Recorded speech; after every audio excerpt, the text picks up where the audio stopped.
সন্তান জন্মগ্রহণ করার পর অনেকগুলো সুন্নত কাজ আছে।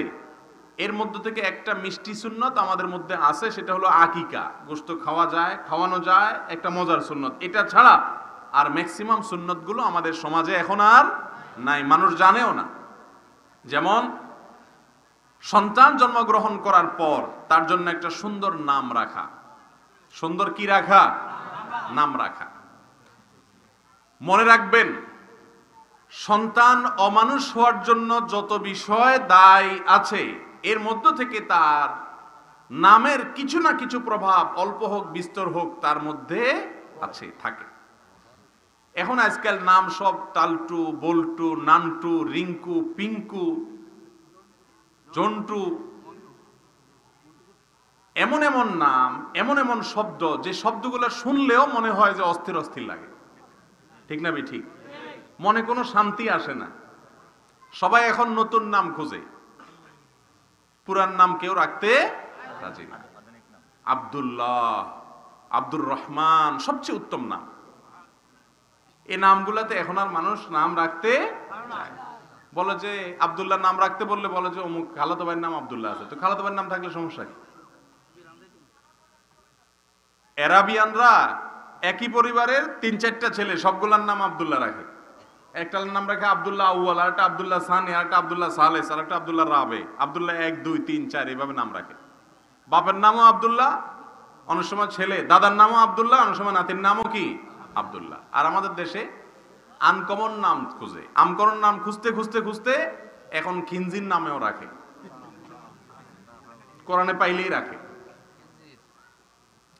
প্রিয় ভাইরা আমার, সুন্দর একটা নাম রাখা, অর্থবহ নাম, নবীদের নাম, সাহাবীদের নাম, আল্লাহর নামের আগে আব্দুল্লাহ যোগ করে যে নামগুলো হয়, এগুলো সবচেয়ে উত্তম নাম। এই রকম নামগুলো সন্তানের জন্য নির্বাচন করতে হবে। এটা সন্তানের পাওনা, অধিকার। আপনি তার সুন্দর একটা নাম রাখেন নাই, তাহলে আপনি তার অধিকার খর্ব করেছেন। রাসূল আকরাম সাল্লাল্লাহু আলাইহি ওয়াসাল্লাম বলেছেন, কিয়ামতের দিন তোমাদেরকে তোমাদের বাপ মার নাম ধরে ধরে ডাকা হবে হাসরের দিনে।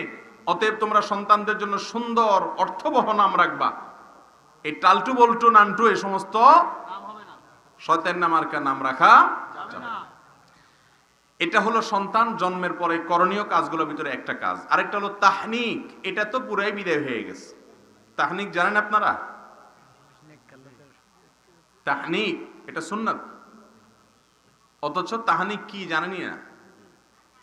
তাহনিক হলো কোন শিশুর জন্মগ্রহণ করার পর কোন একজন নেককার আমলদার মানুষের মুখে একটা খেজুর দিয়ে, ওই খেজুরটা উনি একটু খেয়ে বাচ্চার ঠোঁটে জিহ্বা একটু ধরবে, লাগাবে, হালকা একটু রস যাবে তার মুখে, মিষ্টি বা মিষ্টতা তার মুখে কিছুটাও যাবে, হালকা হলে একটু লাগবে, টাচ হবে।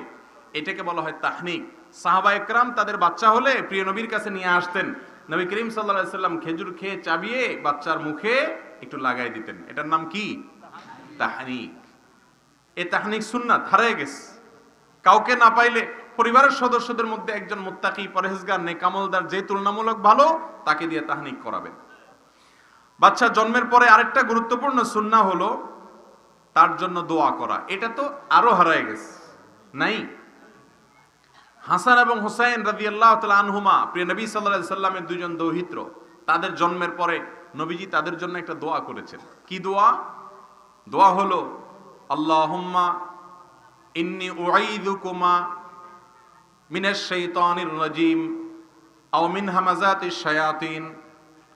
খোলাসা কথা হলো, নবীজি দোয়া করেছেন, আল্লাহ, আমি এই শিশুকে শয়তানের আক্রমণ থেকে আপনার আশ্রয় প্রার্থনা করি। জন্মের পর পর ইন্স্যুরেন্স করে নেওয়া, এটা হলো ইন্স্যুরেন্স। জন্মের সঙ্গে সঙ্গে আল্লাহর কাছ থেকে প্রার্থনা করে শয়তান থেকে মুক্তির জন্য দোয়া করা। এখন আমরা কেউ করি না। এই জন্য দিহানের মতো বদমাইশ পোলাপাইন ঘরে ঘরে জন্ম হচ্ছে। একটা হয়তো ধরা পড়ছে, বাকিগুলা ধরা পড়ছে না। দোয়ার খবর নাই তো। স্ত্রী সহবাসের সময় পর্যন্ত নবী সাল্লাল্লাহু আলাইহি সাল্লাম দোয়া শিক্ষা দিয়েছেন। সেই দোয়াতে কি আছে?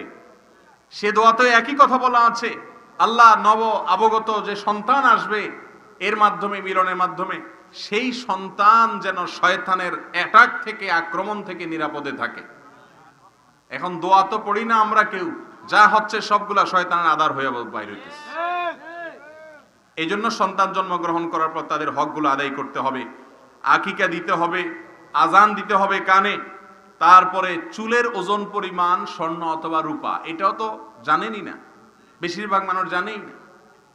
সন্তান জন্ম হলে তার মাথার চুল সপ্তম দিনে চাঁচার পরে চুলের ওজন পরিমাণ স্বর্ণ অথবা রূপা, রূপা দিলে 20-25 টাকা হয়, বেশি হয় না, কারণ অল্প একটু চুল হয়, আরো পাতলা। অতএব চুলের ওজন পরিমাণ স্বর্ণ অথবা রূপা দান করতে হয়। আলহামদুলিল্লাহ আমি করেছি, আমার সব সন্তানের সময় করেছি, কিন্তু আমাদের দেশে মানুষ এই সুন্নাত জানেও না। সন্তানের হক কিন্তু এগুলা, তার জন্মের পরে নবীজির সুন্নাতগুলো পালন করে সে যেন ভালো মানুষ হতে পারে, সেজন্য আপনি কাজগুলো করেছেন কিনা, পদক্ষেপ নিয়েছেন কিনা, এটা আপনার দায়িত্ব অভিভাবক হিসাবে। কিন্তু বেশিরভাগ অভিভাবক এগুলা জানেও না।